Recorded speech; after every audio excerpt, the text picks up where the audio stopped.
2019 թվականից սկսել ենք Թալանի Գորդյան հանգույցը արձակելուն ուղղված համակարգ ձևավորել։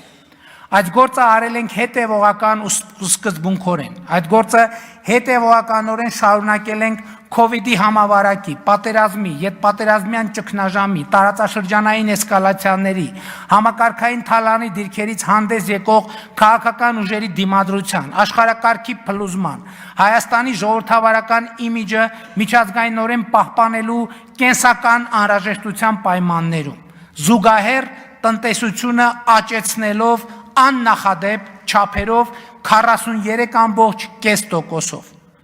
Ուշադրություն դարձրեք, 2018-24 թվականներին Հայաստանի տնտեսությունը աճել է իրական աճի մասին է խոսքը 43.5%-ով։ Ինչպես վեր նշեցի, այս ոչ գործընթացի զուգահեռ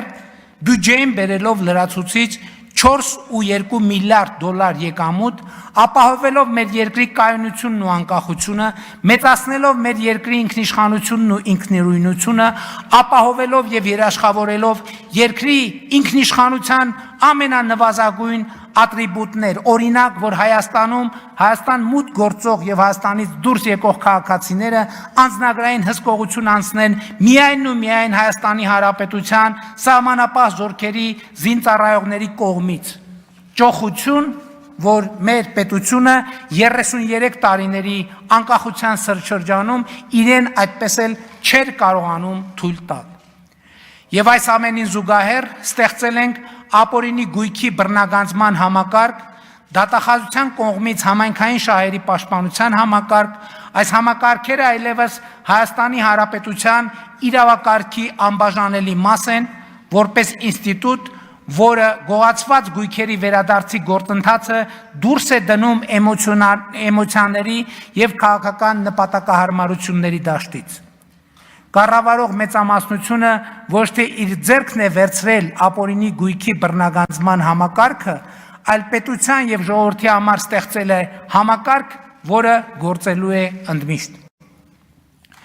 Իսկ միթե թալանված այս ընթացքում ցակ ու ցրիվ չի լինում, ցակ ու ցրիվ չեն անում։ Ոչ, որովհետև ավելի քան 1.7 միլիարդ դոլարի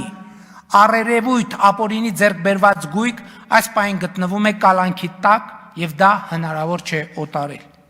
Իսկ այն մասը, որը նույնիսկ այս պահին կալանքի տակ էլ չէ, էներգիայի պահպանման օրենքի տրամաբանությամբ, եթե գումար է, պետք է դառնա գույք, եթե գույք է, պետք է դառնա գումար կամ բաժնեմաս, եւ հենց դրա համար է ստեղծվել ապօրինի գույքի բռնագանձման համակարգը, որ այդ գույքերը տեղորոշի, գտնի, ապացուցի ու վերադարձնի պետությանն ու ժողովրդին։ Եթե նույնիսկ դա ձևակերպված է այլ դրածո անձանց անունով, եթե նույնիսկ դա թաքցնելու տարբեր մանիպուլյատիվ սխեմաներ են գործարկվում։